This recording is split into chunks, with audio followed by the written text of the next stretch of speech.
Hey Mustangs, welcome to the 2013-2014 school year. I look forward to working with all of you, and I hope you have a good time while you're in my class and pick up a lot of valuable information that you could use not only now, but in the future as well.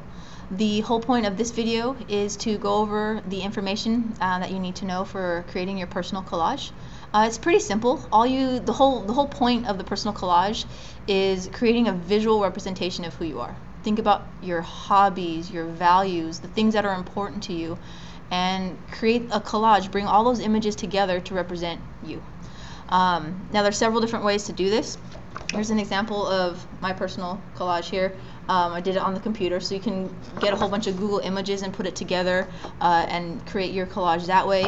If you're a really good artist, you can draw your collage. So if you're really into drawing, you can actually draw all the images and the stuff that represents you onto your collage. If you have photographs, like this student did here, you have photographs, you can use that to create your collage. You can use images from magazines, newspapers. Doesn't matter where you get it from, as long as they're appropriate images that can be displayed in school, and you know that it really focuses on who you are. That's the whole point of the assignment.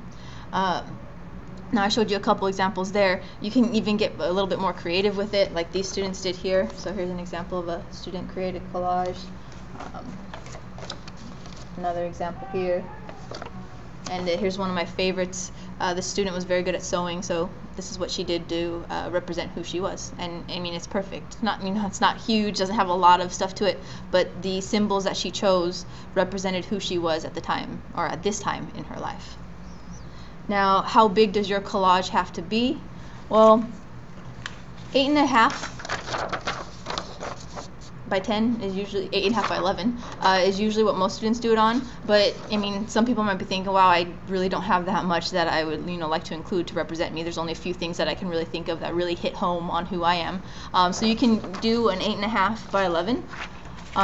You can do a half sheet of paper, or you can even do a quarter sheet of paper. So it all comes down to how much space do you need to represent who you are. And so there's really no right or wrong, it's just whatever you need to represent yourself. Now, once you're done watching this video here, I'm going to ask that you go to the class website and complete a quiz. Not really a quiz, but it's basically to gather a little bit more information about you. I want to do my best to know who you are. So what you do is you return to the class website. I'm going to go ahead and show you right now. And then you're going to scroll down the tabs here on the left-hand side, and you're going to click on Quizzes, and you're going to enter your name and then just answer these 2 questions. Once you're done with that, you're all good to go.